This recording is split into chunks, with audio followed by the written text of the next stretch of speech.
Hello everyone, Shrimati मोहरी देवी Tapadia girls college के इस यूट्यूब चैनल में आप सभी का बहुत बहुत स्वागत है। आज हम बात करते हैं वर्किंग कैपिटल की। वर्किंग कैपिटल का हमने दो तरीके से वर्किंग कैपिटल निकालना पहले ही हम क्लियर कर चुके हैं, जिसमें आपने देखा ओसी मेथड यानी ऑपरेटिंग साइकिल मेथड, और दूसरा हमारा जो पार्ट था वो था नेट करंट एसेट्स मेथड, ठीक है, जो ट्रेडिशनल मेथड भी थी। अब हम बात करते हैं वो है प्रोजेक्टेड बैलेंस शीट, ठीक है। यदि हमें किसी बैलेंस शीट को दे दिया जाए, हम उसमें थोड़ा सा करेक्शन करके या एडजस्टमेंट को थोड़ा हल करते हुए जो वर्किंग कैपिटल निकालते हैं उसके द्वारा भी हम वर्किंग कैपिटल निकाल सकते हैं, और इस मेथड का प्रयोग इजी से करते हुए वर्किंग कैपिटल हम ज्ञात कर सकते हैं। तो हमें आज जिस टॉपिक पर डिस्कस करने का मौका मिला वो है प्रोजेक्टेड बैलेंस शीट, ठीक है। प्रोजेक्टेड बैलेंस शीट के माध्यम से हम वर्किंग कैपिटल ज्ञात करेंगे। हमें क्या लेना पड़ेगा, क्वेश्चन लेना पड़ेगा। तो हमने क्वेश्चन ले लिया है। क्वेश्चन में हमें क्या क्या चीज़ें दे रखी है वो मैं पहले बता देता हूँ आपको कि हमें इक्विटी शेयर दे रखी है 4 लाख, प्रेफरेंस शेयर दे रखी है 1 लाख, डिवेंचर 9% है वो है 1 लाख। कैपिटल हमें निकालना होगा। करंट लायबिलिटीज में टेबल की बात करें तो उसमें क्रेडिटर और बीपी आते हैं। आउटस्टैंडिंग वेजेस और ओवरहेड्स, ठीक है, क्योंकि एडजस्टमेंट के अकॉर्डिंग मैंने ये लिख दिए हैं यहाँ पहले से, ये हमें दे दिए थे, निकालने पड़ेंगे। फिक्स एसेट्स दे रखी है 2,50,000। करंट एसेट्स के पार्ट्स हमने लिख दिए, निकालने हैं, अभी निकाले नहीं है, हमें निकालने होंगे। तो हम नीचे एडजस्टमेंट देते हैं क्या है, सेलिंग प्राइस दे रहेगा सबसे पहले, वो है 10 रुपीज। रॉ मटेरियल की सेलिंग प्राइस है वो है 50% है, 50% है, इसका मतलब इसकी रेट क्या होगी, 5 रुपया होगी, हमने यहाँ लिख रखा है। और वेजेस 20% है, तो 10 का 20% 2 रुपये होता है, तो वेजेस की रेट 2 रुपये होगी। ओवरहेड 10% है, तो इसकी रेट होगी 1 रुपया। प्रॉफिट जो बचता है वो 20% है, तो वो 2 रुपये। इस तरीके से 5, 2, 1 और 2 नोटिंग करते हैं तो 10 रुपये का कैलकुलेशन कंप्लीट हो जाता है। तो अब जो हमें एक सब चीज़ दे रखी है वो एडजस्टमेंट है, वो है आउटपुट 1,20,000 यूनिट्स है। रॉ मटेरियल है, रॉ मटेरियल में स्टॉक यानी कच्चा माल स्टोर में रहने का जो टाइम है वो है 2 मंथ है, 2 महीने। और WIP में जो माल रहता है वो है 1.5 माह। और फिनिश गुड्स जो स्टोर में रहता है वो है 2 माह। डेटर कलेक्शन पीरियड 3 मंथ्स है, डेटर पेमेंट पीरियड 2 मंथ्स है, ठीक है। इसके अलावा आउटस्टैंडिंग वेजेस और ओवरहेड करेंगे। Outstanding wages 1 month, 1 month half है, आधा मंथ है। और ये है ओवरहेड है जो 1 महीना है, ठीक है। तो ये लेट पेमेंट है, इसको हम क्या कहते हैं, आउटस्टैंडिंग। ये दोनों हमने लिख रखे हैं। उत्पादन चक्र ये भी चलता है प्रोडक्शन आर्ट रेगुलर, या इसको एक्यूरेवली भी हम बोलते हैं। तो हमारा जो ये लाइन लिखी है कि उत्पादन ये से चलता है, इसका मतलब ये होता है कि WIP में जो वेजेस और ओवरहेड है, ठीक है, जितना टाइम दे रखा है उससे आधा लेना है। यदि ये लाइन लिखी है, यदि क्या होता है इसमें जैसे 1.5 दे रखा है, आधा दे रखा है ना, 1.5 दे रखा है, तो WIP में जब कैलकुलेशन करेंगे इन तीनों की, तो वेजेस और ओवरहेड में 1.5 का आधा कितना होता है, 0.75 होता है। 0.75 मंथ के हिसाब से इन दोनों को निकालना होगा हमें। बस ये कैलकुलेशन करना है, इसका में और कुछ नहीं है। तो हम अपने टॉपिक को स्टार्ट करते हैं। तो सबसे पहले आउटपुट लिख लेते हैं, ये 1,20,000 है। ये तो हो गया 1 साल का। 1 मंथ निकालें तो इसमें 12 से डिवाइड करते हैं इसको, तो आता है 10,000। रॉ मटेरियल की रेट 5 रुपया है, क्योंकि 10 का 50.5 होता है। और यदि 10,000 से मल्टीप्लाई करें तो 1 महीने का आ जाएगा। और हमें रॉ मटेरियल जैसे कि यहाँ हमें बैटरी या पेपर निकालने हैं तो दे रखा है 2 मंथ्स, तो 2 से इसको गुणा करते हैं तो हमारे जो ये बैटरी ये आ जाएंगे 1 लाख। तो हमारे जो रॉ मटेरियल कच्चा माल खरीदा हमने 2 महीने के लिए, 2 महीने के बाद पेमेंट करते हैं तो ये होता है, तो ये आ जाएगा 1 लाख। तो इस तरीके से इसको अलग से लिख देते हैं रॉ मटेरियल को, ये हो जाएगा क्रेडिटर्स, ठीक है। इसके बाद में वेजेस की रेट दे रखी है 2 रुपये, ओवरहेड की 1 रुपया, प्रॉफिट 2 रुपये, ठीक है। अब दो चीज़ें हमें निकालनी है, उसके अकॉर्डिंग चलते हैं। ये सबसे पहले हमने जो लिखा है ये क्रेडिटर है, ठीक है, रॉ मटेरियल के अकॉर्डिंग हमने निकाल दिया है। भैया पेपर में लिखते हैं 1 लाख। आउटस्टैंडिंग वेजेस और ओवरहेड भी हम साथ में लिख देते हैं। ये यहाँ वेजेस 1/2 मंथ है, तो वेजेस की रेट दे रखी है 2, ठीक है। ये मैं ये लिखता हूँ आउटस्टैंडिंग के आगे ही, वेजेस में 2 × 10 है, और वो भी आधा मंथ की है, 2 रुपये रेट है, तो आधा मतलब 0.5 से गुना करते हैं तो ये आ जाता है 10,000। और हेड्स की बात करें तो इसकी रेट 1 रुपया है, 10,000 है प्रोडक्शन हमारा, और ये है 1 महीने का रेट है तो ये भी 10,000। इस तरीके से ये आउटस्टैंडिंग ये 10,000 लिख लेते हैं, तो ये 10,000 लिख दिए। अब हम P&L की बात कर लेते हैं, तो नेट प्रॉफिट हमारा आता है 2 रुपये रेट है इसकी, 1,20,000 यूनिट से मल्टीप्लाई कर लेते हैं, 2 × 1,20,000 इज इक्वल टू 40, 2,40,000 है, इसमें से लेस कर देते हैं। इंटरेस्ट ऑन डिवेंचर 9%, 9,000 होता है 1 लाख का,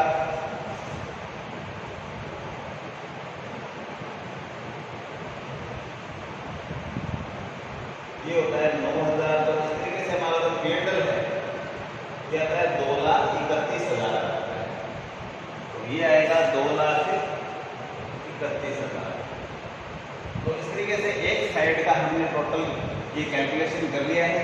अब दूसरी साइड के बचे हुए पार्ट्स और निकाल लेते हैं। सबसे पहले हम बात करते हैं इन्वेंट्री की, ठीक है। तो इन्वेंट्री की बात करें तो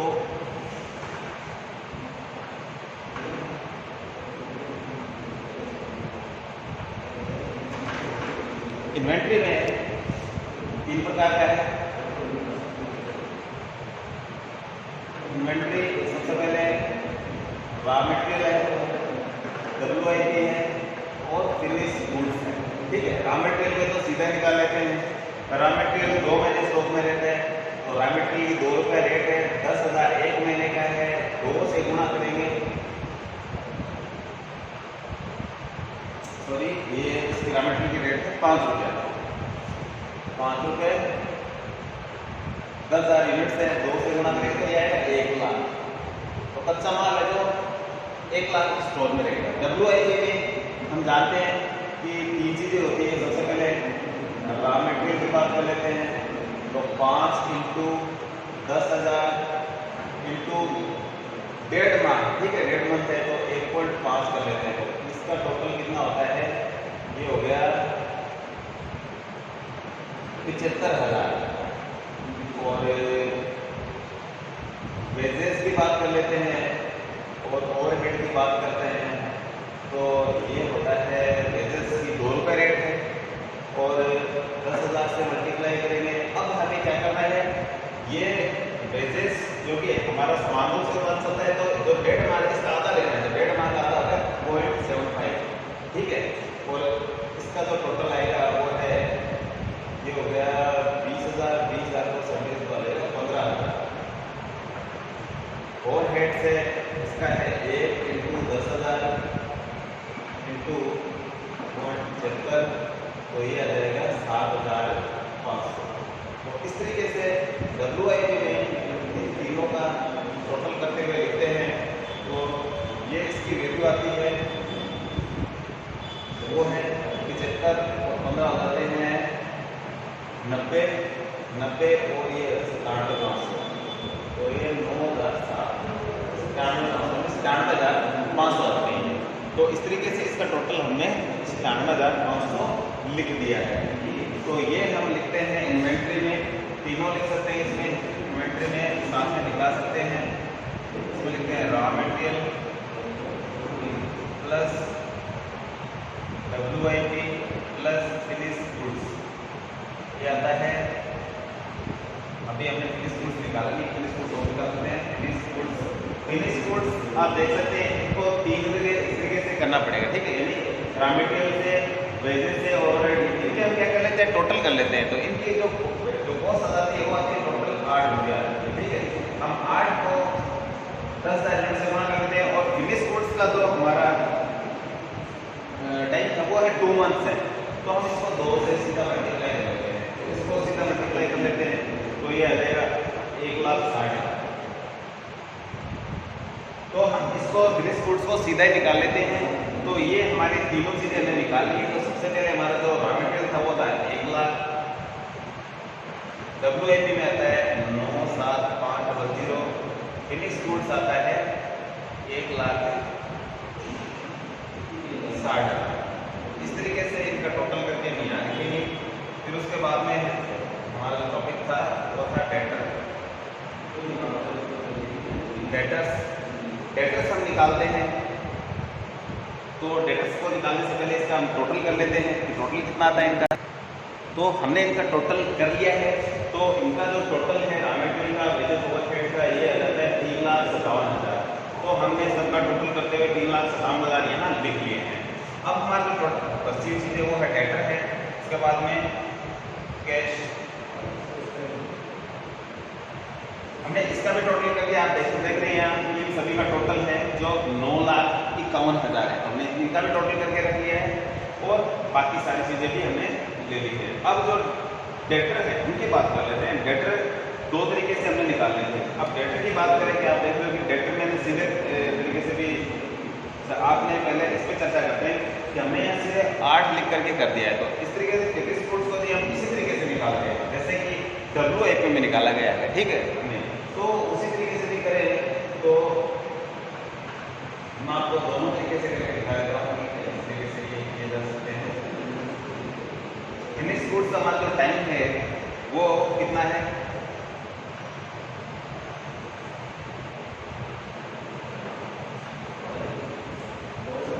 फिनिश गुड्स में यहाँ फिनिश गुड्स का आपको 1,60,000 आता है वो दिखाता हूँ। फिनिश गुड्स, ठीक है, ये रेट थी। फिनिश गुड्स में हमारा 2 मंथ्स रहता है। ये 2, ये भी 2, हम इसको गुणा करते हैं तो आता है 1,00,000 और ये आ जाता है 40,000, ये आ जाता है 20। इन सब का टोटल करते हैं तो ये आ जाता है 1,00,000। जैसे WIP में निकाला था उसी तरीके से फिनिश गुड्स हम निकाल सकते हैं तीनों को, रॉ मटेरियल, वेजेस और ओवरहेड वगैरह करके, ठीक है। तो 1,60,000 आता है। और मैंने क्या किया, मैंने फिनिश गुड्स को एक साथ कर दिया यहाँ, इनको सबको एक साथ लिखा, इनका लिख दिया 8, इनको लिख दिया मैंने 10,000 रेट है, इनको 2 मंथ है, तो भी मेरी नहीं किया। इस तरीके से हम सीधा भी कर सकते हैं। तो इस तरीके से मैंने फिनिश गुड्स को एक साथ निकाला है। तो आप समझ गए मेरे ख्याल से। अब हमने ये चीज़ें निकाल ली है। अब हम बात करते हैं डेटर्स की। तो डेटर को हम दो तरीके से निकाल सकते हैं, किस तरीके से। एक तो ऑन सेल्स, ये तो ऑन कॉस्ट।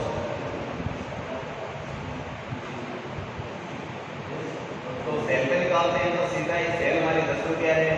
1,20,000 इंटू 10 ये हो जाता है 12,00,000।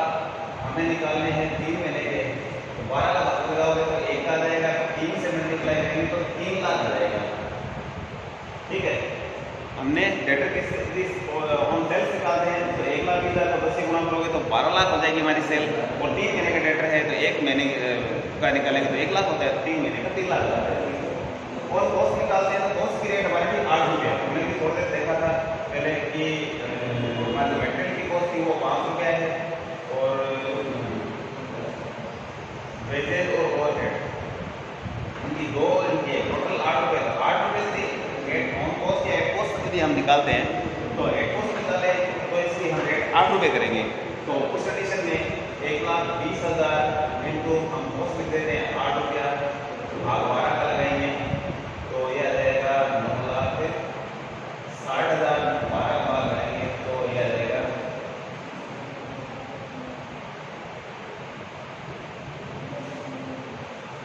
3 हो सकता है, ठीक है। मल्टीप्लाई करना है साथ में तो 3 से 3 महीने के हमारे। तो ये इसको थोड़ा कट कर लेते हैं तो 3 को हम काट लेते हैं 4, 2,40,000 आ जाएंगे। तो इस तरीके से यदि हेड कॉस्ट निकालते हैं तो 2,40,000 आ जाएंगे। तो इस तरीके से ये 3 महीने के 2,40,000 आ जाएंगे। तो हम यहाँ जब बैलेंस शीट की बात करें तो इसमें हम किस तरीके से लिखना है, इसमें हमें जो सेल्स है उसी के बेस पे लिखना है 3,00,000, ये लिखना चाहिए हमें। लेकिन वर्किंग कैपिटल निकालेंगे तब ये हेड कॉस्ट ही हमें निकालना है, ऑन कॉस्ट हेड कॉस्ट। अब इसका टोटल करके देख लेते हैं। इसका 9,51 है, इसका कितना होता है, और इसका डिफरेंस जो बचता है वो हम लिखेंगे जो कैश है। तो ये 3 और 3 6,57,500 और 3 3 6 2 8 8 57 और 50 हो गए, ये हो गए 9,07,500 हो गई है। ठीक है, तो इसमें से इसका जो डिफरेंस यदि घटाते हैं तो ये जो राशि आती है, ये जो राशि है वो है 43,500। ये बैलेंसिंग फिगर है, तो इसलिए इसका टोटल इस तरीके से हो गया है, टोटल 9,51,000। तो हमारा जो टोटल है इस तरीके से ये 9,51,000 आ गया है। तो दोनों साइड का हमने बैलेंस बराबर कर दिया है। अब हम निकालते हैं WC। WC की बात करें तो फॉर्मूला है CA माइनस CL। तो CA में हमने कौन कौन सी चीजें ले रही थी? CA में हमारा ये 357 स्टॉक की बात करें, सबसे पहले CA में CA equal stock plus debtors plus cash. CL में हमारी जो चीजें हैं वो है पेबल है और आउटस्टैंडिंग वेजेस प्लस ओवरहेड्स, इनको हम टोटल करेंगे। तो स्टॉक की बात करें तो स्टॉक टोटल आया था 3,57,500 प्लस डेटर की मैंने बात की, यहाँ तो लेने हैं हमें सेल्स पे और यहाँ हमें जब में जो लॉस पे आया वो लेना है 2,40,000 प्लस एक सौ बचा हुआ 43,500। और टेबल में हम क्या लेते हैं? सबसे पहले 1 लाख है,